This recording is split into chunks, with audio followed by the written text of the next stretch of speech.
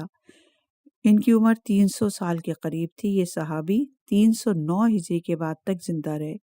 کمال الدین و تمام نعمہ کے باب نمبر 50 میں حدیث نقل ہوئی کہ جس میں جناب علی بن عثمان خود بیان کر فرماتے ہیں کہ وہ کربلا میں موجود تھے لیکن شہید نہیں ہوئے۔ جناب علی بن عثمان بیان فرماتے ہیں کہ پھر میں حسین علیہ السلام کے ساتھ کربلا پہنچا۔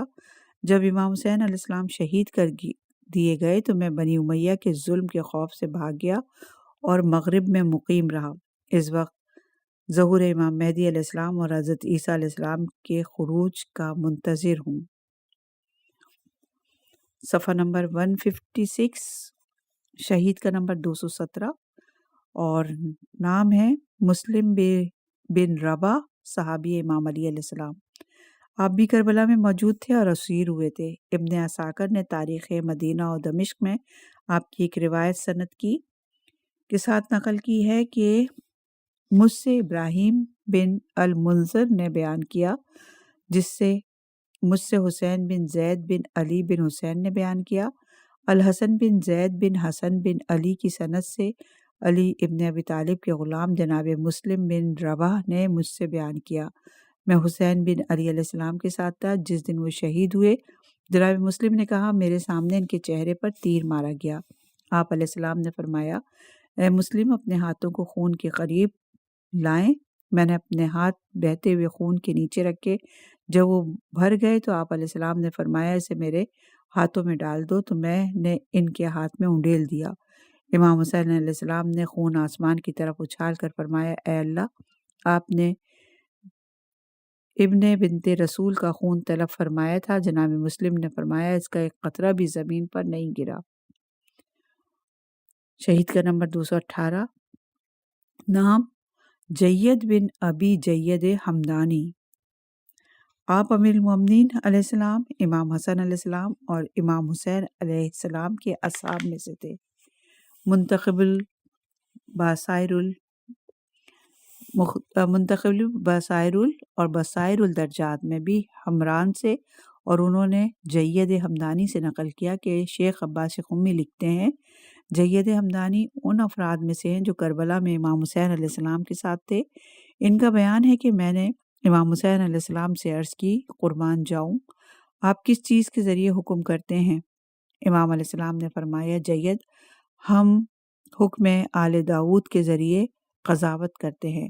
جب کوئی چیز مبہم رہ جاتی ہے تو روح الامین اسے ہم پر القاء کرتے ہیں۔ بصائر الدرجات میں یہ حدیث علی بن حسین سے منقول ہے۔ منتخب البصائر میں ہے کہ وہ کربلا میں شہید ہوئے۔ الکافی میں جناب جید حمدانی سے ایک حدیث نقل ہے۔ جناب جید حمدانی بیان کرتے ہیں کہ میں نے امام علی بن حسین زین العابدین علیہ السلام سے سوال کیا اے مولا، جب خدا آپ یعنی قائم آل محمد کو حکومت دے گا تو آپ کس طرح حکم فرمائیں گے؟ امام علیہ السلام نے جواب دیا آل داؤد علیہ السلام کے حکم کی طرح حکم دیں گے۔ اگر کوئی چیز ہمارے لیے واضح نہیں ہوگی تو روح القدس ہمیں وہ القاء کریں گے۔ الخصال میں حدیث تابوت آتش جسے جناب جید حمدانی نے امیر المومنین علیہ السلام سے نقل کیا ہے، آپ کہتے ہیں کہ شیخ علی النمازی الشہرودی نے بھی اپنے رجال میں آپ کو اصحاب حسین علیہ السلام میں شمار فرمایا۔ شیخ طوسی نے بھی اپنی رجال میں انہیں اصحاب امیر المومنین امام حسن علیہ السلام اور امام حسین علیہ السلام اور امام زین العابدین علیہ السلام کے ساتھ شمار کیا ہے۔ بعض روایت میں آیا ہے کہ جناب جید خاص لوگوں میں سے تھے جنہیں حدیث اور فقہ کا علم تھا۔ آپ ایسے پیروکار تھے جو امام حسین علیہ السلام کے ساتھ نکلے اور کربلا میں شہید ہوئے۔ ان تمام روایات سے جناب جید حمدانی کا اصحاب حسین میں شمار اور کربلا میں موجودگی ثابت ہے۔ نیز ان سے لی گئی احادیث سے یہ بھی ثابت ہوتا ہے کہ ان کی شہادت نہیں ہوئی۔ جناب جید حمدانی کا نام اسیران کربلا میں بھی نہیں آیا۔ ممکن ہے کہ وہ بھی اپنی جان بچا کر نکل گئے ہوں جس طرح جناب زحاق بن عبداللہ چلے گئے تھے۔ صفحہ نمبر 159، نام ہے صدیف حبشی غلام۔ ان کا ذکر صرف مجالس منتظرین میں ملتا ہے۔ یہ جناب علی اکبر کے غلام تھے اور کربلا میں شہزادے کی شہادت کے بعد نابینا ہو گئے۔ انہوں نے اپنی آنکھوں پر حالت غم میں اتنا ماتم کیا کہ آنکھوں کی بینائی چلی گئی اور اسی حالت میں قید ہو گئے۔ ان کی زنجیر جب بھی ڈھیلے کیے جاتی تو پھر ماتم شروع کر دیتے۔ یہ اسیر ہو کر دربار یزید ملعون میں پیش ہوئے، جہاں انہوں نے ملعون کے دربار میں شہزادے کی شہادت اور اپنی بینائی کی داستان سنائی۔ آپ شدت غم سے شام میں شہید ہو گئے۔ صفحہ نمبر 160۔ عنوان عبداللہ بن ایوب کربلا کا ایک عینی شاہد۔ جناب عبداللہ بن ایوب ایک مسیحی نوجوان تھا جس نے اسلام قبول کر لیا تھا۔ انہیں ایک مسلمان لڑکی راحیلہ بنت زید سے محبت ہو گئی، جس کے نتیجے میں آپ نے اسلام قبول کیا۔ آپ نے ان کے والد سے شادی کی درخواست کی، جو انہوں نے قبول کی۔ شادی کے بعد جناب عبداللہ کو ایسی آوازیں سنائی دیں جیسے کوئی ان کو مدد کے لیے پکار رہا ہو۔ جناب عبداللہ نے اپنی شادی میں لوگوں کی زبانی سنا کہ امام حسین علیہ السلام کربلا کی طرف جا رہے ہیں اور یزید ملعون کی بیعت سے انکار کر دیا ہے۔ جناب عبداللہ شادی چھوڑ کر اس آواز کو سنتے ہوئے صحرا میں نکل پڑے۔ جناب عبداللہ کو اپنے سفر میں بہت سی مشکلات کا سامنا کرنا پڑا۔ آپ ایسے مقامات پر پہنچے جہاں ان کو پتہ چلا کہ امام حسین علیہ السلام وہاں سے گزرے تھے۔ راستے میں کچھ لٹیروں نے ان سے زاد راہ اور تلوار چھین لی۔ پیاس اور بھوک کی شدت سے آپ کی سواری بھی مر گئی۔ ایک مقام پر کچھ لوگ ماتم کرتے ہوئے دکھائی دیے۔ جناب عبداللہ نے ان کے سردار سے پوچھا، آپ کس کے مرنے کا غم منا رہے ہیں؟ اس نے کہا، ہم مردوں کا غم نہیں مناتے۔ اس سردار نے جناب عبداللہ کو بتایا کہ امام حسین علیہ السلام سے یہاں سے گزرے تھے اور جناب عبداللہ کے لیے ایک گھوڑا چھوڑ گئے تھے۔ جناب عبداللہ نے پوچھا، انہوں نے کوئی تلوار نہیں چھوڑی؟ جواب ملا، نہیں۔ جناب عبداللہ نشانات ڈھونڈتے ڈھونڈتے کربلا پہنچ گئے۔ یہ عصر کا وقت تھا اور لڑائی ختم ہو چکی تھی۔ یزیدی فوج گھوڑے دوڑا رہی تھی اور خیام جل رہے تھے۔ کچھ گھوڑا سواروں نے جناب عبداللہ کو گھیر لیا لیکن تنہا دیکھ کر چھوڑ دیا۔ جناب عبداللہ کو اس وقت امام حسین علیہ السلام کی حکمت سمجھ میں آ گئی کہ انہیں تلوار اس لیے نہیں دی گئی کیونکہ انہیں جنگ نہیں کرنی تھی، بلکہ دنیا کو امام علیہ السلام کی مظلومیت کے بارے میں آگاہ کرنا تھا۔ جناب عبداللہ مناظر دیکھ کر بے ہوش ہو گئے۔ جب آنکھ کھلی تو اس وقت خیام جل چکے تھے۔ جناب عبداللہ اپنے وطن واپس لوٹ گئے اور لوگوں کو امام حسین علیہ السلام کی مظلومیت کی داستان سنائی۔ جناب عبداللہ کی داستان پر ایران میں ایک فلم روز واقعہ بھی بنی جو 1995 میں نشر ہوئی۔ امام علیہ السلام کا لاشا۔ صفحہ نمبر 161۔ سلام ان نوریاں جسموں پر جنہیں صحرا میں چھوڑ دیا گیا، سلام ہو زنجیروں میں جکڑے ہوئے جسموں پر، سلام ہو مکاری اور ظلم کے ساتھ چھینی جانے والی روحوں پر، سلام ہو نحیف رنگ باختہ جسموں پر، سلام ہو ان جسموں پر جن کا لباس لوٹ لیا گیا، سلام ہو بیابانوں میں بکھری لاشوں پر، سلام ہو وطن سے دور کیے جانے والوں پر۔ صفحہ نمبر 161 ہے۔ عنوان ہے امام حسین علیہ السلام کے زخموں کی تعداد۔ مورخین نے سید الشہداء کے بدن مطہر پہ وارد ہونے والے زخموں کی تعداد بھی بیان کی ہے اور ان کے درمیان اس سلسلے میں اختلاف ہے۔ امام صادق علیہ السلام سے منقولہ روایت میں امام حسین علیہ السلام کے جسم مطہر پر نیزوں کے 33 اور تلواروں کے 34 زخم وارد ہوئے۔ امام جعفر صادق علیہ السلام سے ہی مروی ہے کہ ایک روایت میں نیزوں کے 33 اور تلواروں اور تیروں کے 44 زخم بیان کیے گئے۔ طبری کی روایت میں نیزوں کے 33 اور تلواروں کے 34 زخم بیان ہوئے۔ ایک روایت میں امام صادق علیہ السلام سے مروی ہے کہ سید الشہداء کے جسم شریف پر صرف تلواروں کے 70 زخم وارد ہوئے تھے۔ امام باقر علیہ السلام سے منقول ہے کہ ایک روایت میں آپ علیہ السلام کے جسم اطہر پر وارد ہونے والے زخموں کی تعداد 320 تھی۔ ایک روایت میں منقول ہے کہ سید الشہداء علیہ السلام کے جسم اطہر کو تلواروں، نیزوں اور تیروں کے 63 زخم لگے تھے۔ بعض کتب میں منقول ہے کہ سید الشہداء علیہ السلام کے جسم اطہر اور لباس میں تیروں، نیزوں اور تلواروں کے 110 نشانات پائے گئے تھے۔ بعض ماخذ نے تلواروں، تیروں، پتھروں کے 120 زخم نقل کیے ہیں۔ امالی صدوق میں برید بن معاویہ اجلی سے روایت ہے کہ انہوں نے امام محمد باقر علیہ السلام سے سنا کہ آپ نے فرمایا امام حسین علیہ السلام کے جسم اقدس پر 350 نیزوں یا تلواروں یا تیروں کے زخم تھے۔ یہ تمام زخم آپ کے جسم کے سامنے والے حصے پر تھے، پشت پر کوئی زخم نہ تھا کیونکہ آپ نے دوران جنگ دشمن کی طرف پشت نہیں کی تھی۔ دلائل الامامت میں روایت ہے کہ امام صادق علیہ السلام نے فرمایا فرزند علی و بطول سلام اللہ علیہ کے جسم پر وقت شہادت 33 زخم نیزوں، 34 زخم تلواروں کے تھے۔ اس وقت آپ نے خز کا جبہ پہن رکھا تھا، اس میں تیروں کے 115 سوراخ تھے، تلواروں، نیزوں اور تیروں کے 120 زخم تھے۔ صفحہ نمبر 163، عنوان بدبخت لٹیرے۔ امام علیہ السلام کی شہادت کے بعد لشکر ملعون نے امام علیہ السلام کی لاش کی بے حرمتی کی۔ سب سے پہلے اسحاق بن خویہ حضرمی ملعون نے امام علیہ السلام کا پیراہن اتارا، اس پر وہ مبروس ہو گیا اور اس کے بال جھڑ گئے۔ امام علیہ السلام کا پیراہن 110 سے زائد جگہوں سے چھدا ہوا تھا، اس پر تیروں، نیزوں اور تلواروں کی ضربوں کے نشانات تھے۔ جب اس کے بھائی نے وہ پیراہن پہنا تو اس کا چہرہ بگڑ گیا، سر کے بال گر گئے اور بدن پر برس کے سفید داغ نمودار ہو گئے۔ بجر بن کعب ملعون نے امام علیہ السلام کا زیر ستر پوش لوٹا تو وہ ایک کہنہ مرض میں مبتلا ہو گیا جس کی وجہ سے وہ بیٹھ نہیں سکتا تھا۔ ایک روایت میں ہے کہ یحییٰ بن عمرو الحرمی ملعون نے لوٹا۔ امام علیہ السلام کا اونی سرپوش قیس بن اشعث ملعون نے لوٹا۔ اخنس بن مرثد ملعون اور جابر بن یزید ملعون نے امام علیہ السلام کا امامہ لوٹا۔ جب اخس ملعون نے امامہ سر پر رکھا تو اپاہج ہو گیا۔ امام علیہ السلام کا کرتا مالک بن نصر ملعون نے لوٹا۔ نالین اسود بن خالد نے لوٹی اور کٹی ہوئی زرہ عمر بن سعد نے لی۔ یہی زرہ عمر بن سعد ملعون کے قاتل کو جناب مختار نے بطور تحفہ پیش کی۔ امام علیہ السلام کی تلوار بنی دارم کے افراد نے لوٹی جن میں فلافس نہشلی ملعون تھا، جمی بن خلق اودی ملعون یا اسود بن حنظلہ تمیمی ملعون کا نام ملتا ہے اور کمربند جمال ملعون نے لوٹا۔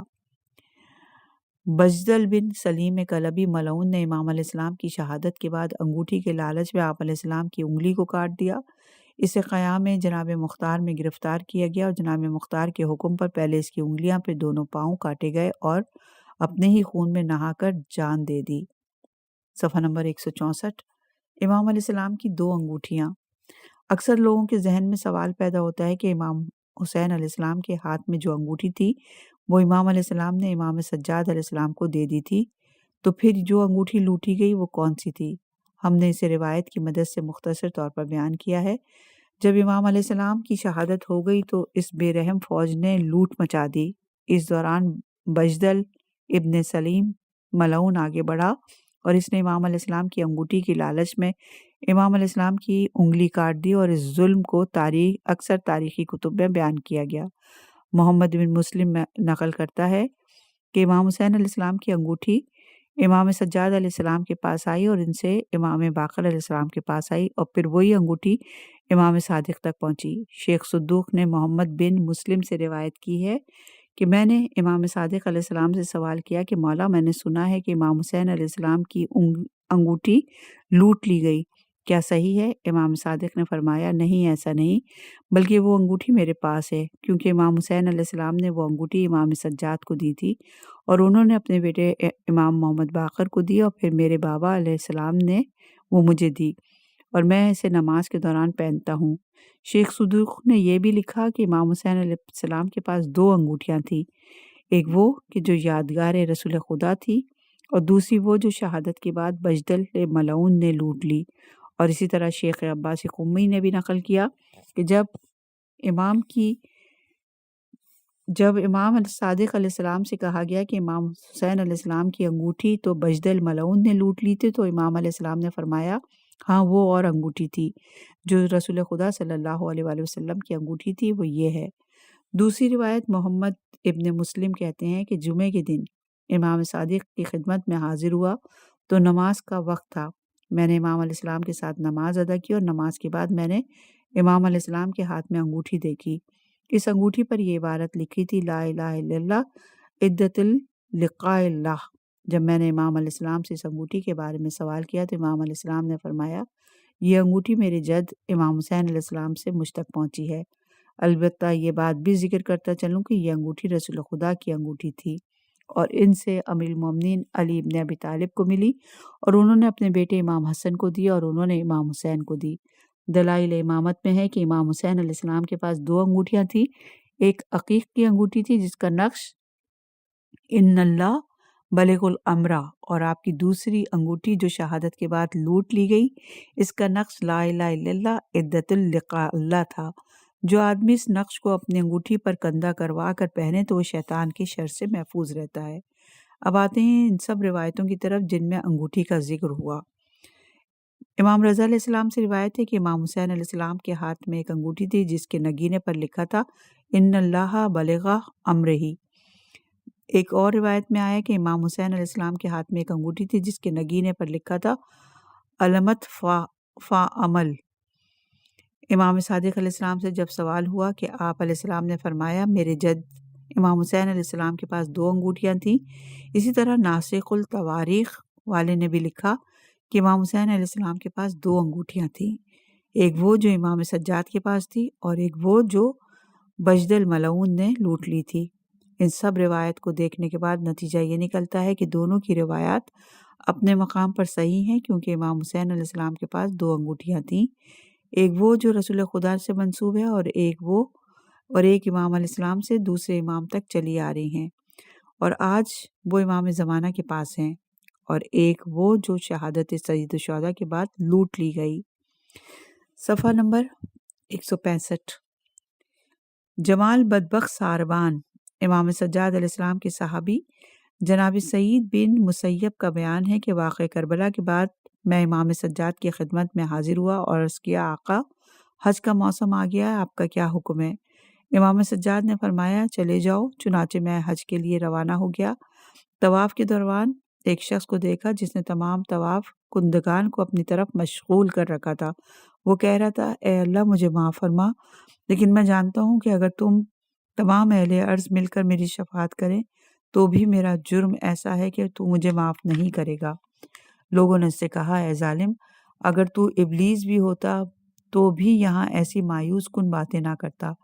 اس نے کہا، تم سب سچ کہہ رہے ہو، لیکن میں جانتا ہوں کہ میں کتنا بڑا مجرم ہوں۔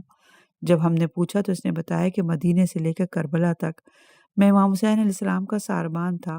میں نے آپ کا کمربند دیکھا تھا جو بہت ہی قیمتی تھا۔ میرا دل چاہتا کہ کاش میرے پاس بھی ایسا ہوتا۔ جب امام کے کمربند کو حسرت سے دیکھتا تو امام مجھ سے پوچھتے، کیا دیکھتے ہو؟ تو میں آپ سے کہتا، آپ کا کمربند نہایت قیمتی ہے۔ امام نے فرمایا، جمال اگر لینا چاہو تو مجھ سے لے لو، وگرنہ خیال رہے کہ میری بہنوں نے میری لاش پر آنا ہے، میری لاش کو لوٹنے والوں کا انجام بہت برا ہے۔ میں نے کہا، مولا میری جان آپ پر قربان، میں ایسا ہرگز نہیں ہونے دوں گا۔ یوم عاشورہ امام حسین علیہ السلام شہید ہو گئے تو میں ایک جگہ چھپ گیا اور رات ہونے کا انتظار کرتا رہا۔ جب رات چھا گئی تو میں اپنی جگہ سے باہر گیا، دیکھا تو تمام میدان پر نور تھا اور مجھے رات کہیں نظر نہیں آ رہی تھی۔ مجھے میری خباثت نے کمربند لینے پر مجبور کیا۔ میں مقتولین کو پہچاننے لگا۔ جب امام حسین علیہ السلام کی لاش کے قریب پہنچا تو میں نے آپ کے جسم کو بغیر سر کے خاک کربلا میں اس حالت میں دیکھا کہ جیسے آپ کو شہید کیا گیا تھا۔ جب میں نے کمربند تلاش کیا تو مجھے مل گیا۔ میں نے آپ کے پامال شدہ جسم کو سیدھا کیا، کمربند کو دیکھا تو اس میں گرہ لگی ہوئی تھی۔ میں نے ایک ایک کر کے گرہ کو کھولنا شروع کیا۔ جب ایک گرہ باقی رہ گئی تو امام حسین علیہ السلام کا دایاں ہاتھ گرہ پر آ گیا۔ میں نے ہاتھ اٹھانے کی بہت کوشش کی لیکن ناکام رہا۔ پھر میں نے میدان سے تلوار کا ٹوٹا ہوا ٹکڑا اٹھایا اور اس سے امام حسین علیہ السلام کا دایاں ہاتھ کلائی سے کاٹنا شروع کیا۔ جب دایاں ہاتھ جدا ہو گیا تو پھر بایاں ہاتھ گرہ پر آ گیا۔ میں نے اسے بھی کاٹنا شروع کیا۔ جب دونوں ہاتھ جدا ہو گئے تو زمین کربلا میں زلزلہ آیا اور میں خوف سے تھر تھر کانپنے لگا۔ میں دوڑ کر لاشوں میں چھپ گیا۔ میں نے دیکھا تو آسمان سے ایک نور کی عماری اتری، اس سے 3 مرد اور ایک مستور جن کے لباس سیاہ تھے ظاہر ہوئے۔ میں نے سنا تو آواز آ رہی تھی، ہائے میرے بیٹے، ہائے ذبح شدہ مظلوم، ہائے حسین، بیٹے کیا وقت قتل، تجھے پہچانتے نہ تھے بیٹے، انہوں نے تجھے پانی بھی نہ دیا۔ ملعون کہتا ہے کہ میں نے دیکھا امام حسین علیہ السلام اٹھ کر بیٹھ گئے اور عرض کیا، نانا تیرا حسین جس جگہ ہے، نانا میرے تمام انصار قتل ہو گئے، میرے بیٹے اور تمام اقربا شہید ہو گئے، نانا ہمارے جسم سے لباس اتار لیے گئے، نانا ہمارے خیمے جلا دیے گئے، نانا میرے بچے ذبح کر دیے گئے، نانا تیری بیٹیوں کی چادریں لوٹ لی گئیں، نانا ذرا دیکھنا کفار نے ہمارے ساتھ کیا کیا۔ پھر تمام بیٹھ کر رونے لگے۔ پھر اس مستور نے عرض کیا، بابا آپ اجازت دیں میں اپنے بیٹے کے خون سے اپنی پیشانی رنگ لوں تاکہ قیامت کے دن دربار خدا میں اسی سرخ پیشانی کے ساتھ پیش ہوں۔ حضرت نے فرمایا، ہاں بیٹی تم بھی اپنی پیشانی رنگین کرو، ہم بھی خون حسین سے پیشانی رنگین کریں گے۔ میں نے دیکھا جناب فاطمہ سلام اللہ علیہا، رسول اللہ، امام علی علیہ السلام اور امام حسن علیہ السلام نے گلے پر، سینے پر اور بازوؤں کا خون سے مس کیا۔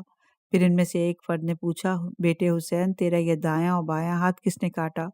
امام حسین علیہ السلام نے فرمایا، بابا میرے ساربان جمال نے کاٹا جو ابھی ابھی ان لاشوں کے درمیان چھپا ہوا ہے۔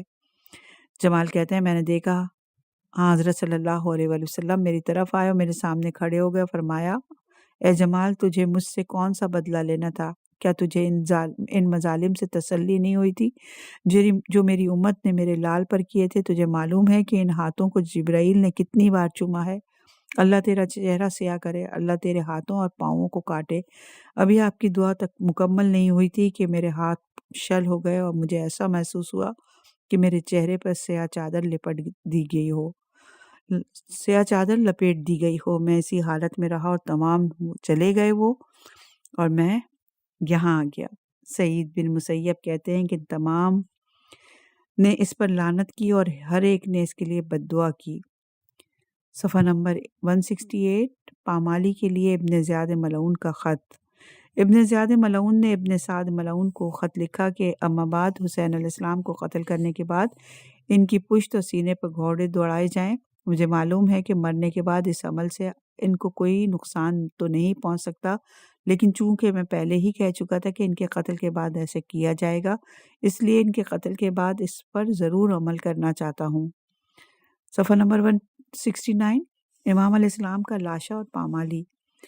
عمر ابن سعد نے اپنی سپاہ کو مخاطب کر کے کہا، تم میں سے کون حسین علیہ السلام کی لاش کو پامال سم میں اسپا کرے گا؟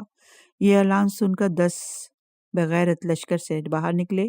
اسحاق بن حویہ حضمری ملعون جس نے امام علیہ السلام کی پوشاک اتاری تھی، اخنس بن مرثد ملعون جس نے امام علیہ السلام کا امامہ لوٹا تھا، حکیم بن طفیل ملعون جناب عباس علمدار کا قاتل، عمرو بن صبی ملعون جناب عبداللہ بن مسلم کا قاتل، رجا بن منقط عبدی ملعون، سالم بن خسیمہ جوفی ملعون، صالح بن وہب ملعون، واحس بن غانم ملعون، ہانی بن شبیست حضرمی، اسید بن مالک ملعون۔ ان 10 افراد نے مل کر امام علیہ السلام کے لاشے پر گھوڑے دوڑائے اور ان کے سموں سے امام علیہ السلام کے سینے اور پشت کی ہڈیوں کو ریزہ ریزہ کر دیا۔ ان ملاعین نے امام حسین علیہ السلام کو اپنے گھوڑوں کی ٹاپوں تلے اس طرح پامال کیا کہ سینے کی ہڈیاں پشت کی ہڈیوں سے ساتھ مل کر ریزہ ریزہ ہو گئی۔ جب یہ دسوں کمینے ابن زیاد ملعون کے پاس پہنچے تو اسید بن مالک ملعون نے فخر سے کہا، ہم وہ ہیں جنہوں نے سینے کے بعد پشت پر گھوڑے دوڑائے، ہم نے ان پر شدید زور کے ساتھ ہم نے اللہ کے حکم کی روگردانی کی اور حسین علیہ السلام کے ساتھ ایسا ہی کیا۔ ابن زیاد ملعون نے انہیں مختصر انعام دینے کا حکم دیا۔ ابو عمر زاہد کا بیان ہے کہ ہم نے جب ان 10 افراد کے نسبی حالات اور کوائف جمع کیے تو یہ سب کے سب ولد زنا معلوم ہوئے۔ صفحہ نمبر 170، عنوان گھوڑوں کا وزن۔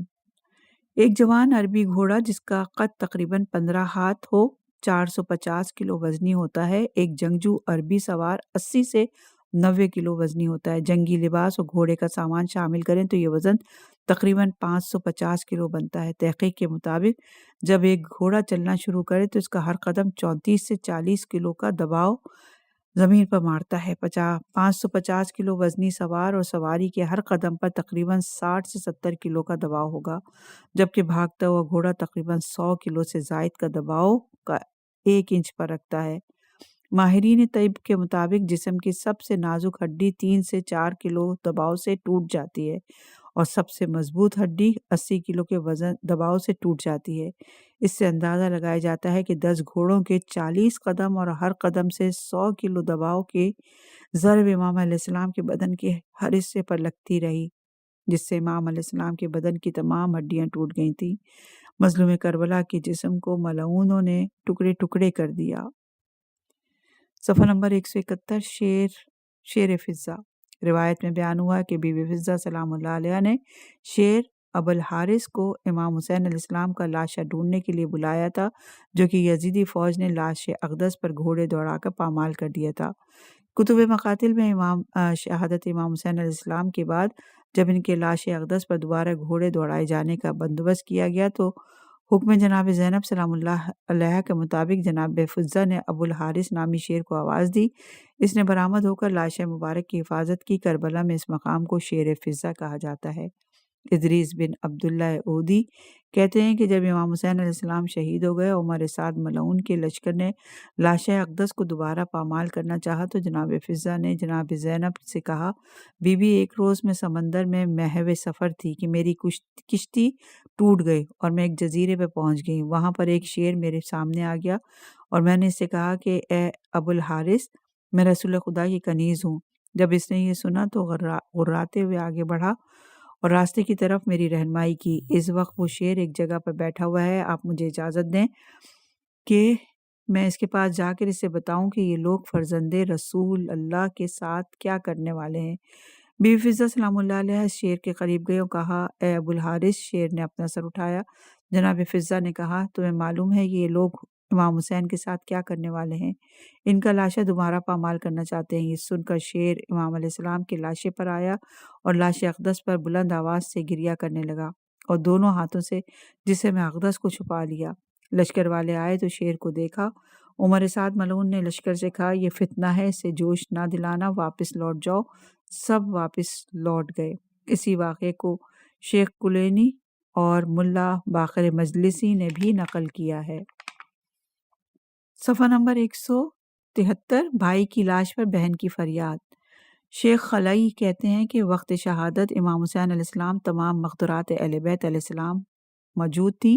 جناب زینب سلام اللہ علیہ نے بھائی کی لاش پر فرمایا، اے بھائی، اب ہم اسیروں یتیموں کے کفیل ہیں۔ یہ کہہ کر اپنے بھائی کے لاشے پر اپنے آپ کو گرا دیا۔ گریہ کرتے ہوئے جناب سلام اللہ علیہ نے اپنے ہاتھ بھائی کے خون سے رنگین کیے اور فرمایا، اے مادر گرامی، ذرا قبر سے باہر نکلیے، کربلا آئیے اور یہ روز بد دیکھیے، آپ کی بیٹی لاش بریدہ پر نوحہ کر رہی ہے۔ صاحب مفتح البکا لکھتے ہیں کہ شمر ملعون نے ظلم کرتے ہوئے بہن کو بھائی سے جدا کیا۔ ملعون نے تازیانے سے ظلم کرتے ہوئے اہل بیت علیہ السلام کو جدا کیا۔ امام علیہ السلام کی لاش پر کوے کا رونا۔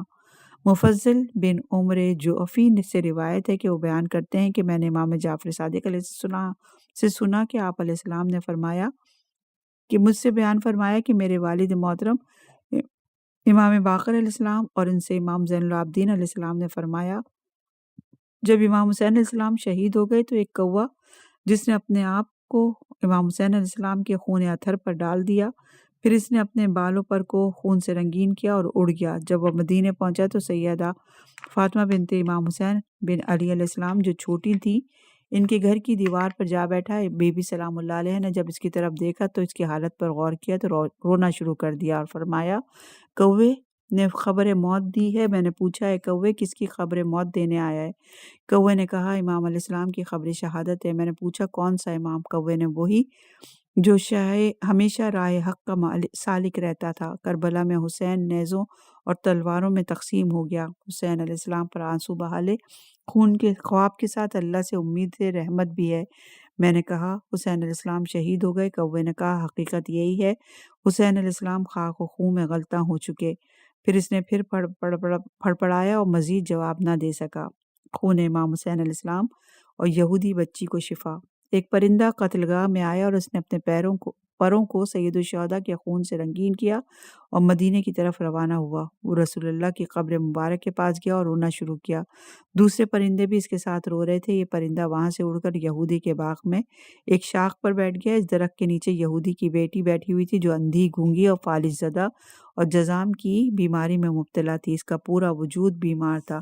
بس اس وقت خون سید الشہداء کا ایک قطرہ اس کی آنکھ پر گرا۔ اس سے اس کی آنکھ بینا ہو گئی، اور ایک قطرہ دوسری آنکھ پر گرا، وہ بھی ٹھیک ہو گئی۔ ایک قطرہ اس کے ہاتھ پر گرا، وہ اس نے اپنے ہاتھ پر مل لیا اور اس کو شفا مل گئی۔ الو کا رونا۔ حسین بن ابو غندر لکھتے ہیں کہ میں نے امام صادق علیہ السلام سے سنا کہ کیا تم لوگوں میں سے کسی نے الو کو دن میں دیکھا؟ کہا گیا یہ دن تو ظاہر ہی نہیں ہوتا اور صرف رات کو نکلتا ہے۔ امام جعفر صادق علیہ السلام نے فرمایا تمہیں معلوم ہونا چاہیے یہ ہمیشہ آبادی میں رہتا تھا۔ جب امام حسین علیہ السلام قتل ہوئے اس نے قسم کھا لی کہ اب یہ آبادی میں کبھی نہیں رہے گا اور ہمیشہ ویرانے میں رہے گا۔ چنانچہ وہ سارا دن فاقہ کرتا ہے اور غمگین رہتا ہے یہاں تک کہ رات آ جائے، اور جب رات آ جاتی ہے تو یہ رات بھر امام حسین علیہ السلام کے غم میں نوحہ کرتا رہتا ہے یہاں تک کہ صبح ہو جائے۔ امام علی رضا علیہ السلام نے سعد برری سے فرمایا تم اس الو کو دیکھتے ہو، لوگ اس کے متعلق کیا کہتے ہیں؟ سعد برری نے کہا میں آپ پر فدا ہو جاؤں، میں یہی بات پوچھنے آپ کے پاس آیا تھا۔ امام علی رضا علیہ السلام نے فرمایا یہ الو ہمارے جد رسول اللہ کے زمانے میں گھروں میں، قصروں میں، مکانوں میں اور اپنی جائے پناہ میں رہا کرتا تھا۔ جب انسان کھانا کھاتا تو یہ اڑ کر اس کے سامنے آ جاتا، لوگ اس کی جانب کچھ ڈال دیتے تھے اور پانی پلا دیتے تھے، پھر وہ دوبارہ اپنی جگہ پر چلا جاتا۔ جب امام حسین علیہ السلام شہید کر دیے گئے تو یہ آبادی سے ویرانے کی طرف، پہاڑوں جنگلوں کی طرف چلا گیا اور کہتا گیا کتنی بری امت ہو تم کہ تم نے اپنے نبی کے نواسے کو قتل کر دیا، اور میں تم سے اپنے نفس کے بارے میں بے خوف نہیں ہوں۔ صفحہ نمبر 176۔ کبوتر کا قاتلان حسین پر لعنت کرنا۔ امام جعفر صادق علیہ السلام نے فرمایا تم لوگ کبوتر کو اپنے گھروں میں پال لو اس لیے کہ وہ امام حسین علیہ السلام کے قاتلوں پر لعنت کرتا ہے۔ داؤد کہتا ہے کہ میں ایک روز امام جعفر صادق علیہ السلام کے گھر بیٹھا ہوا تھا کہ وہاں کبوتر کو دیکھا تو بہت دیر سے بول رہا ہے۔ امام علیہ السلام نے میری طرف دیکھ کر کہا اے داؤد تم جانتے ہو کہ یہ جانور کیا کہہ رہا ہے؟ میں نے کہا نہیں، قسم خدا کہ میں آپ پر فدا ہو جاؤں۔ آپ نے فرمایا وہ امام حسین علیہ السلام کے قاتلین پر بد دعا کرتا ہے، تم اسے اپنے اپنے مکانات میں پال لو۔ اپنے بیان کو یہیں روکتے ہیں، انشاءاللہ کہ اگلی ریکارڈنگ میں دیگر حالات کی طرح تذکرہ کریں گے۔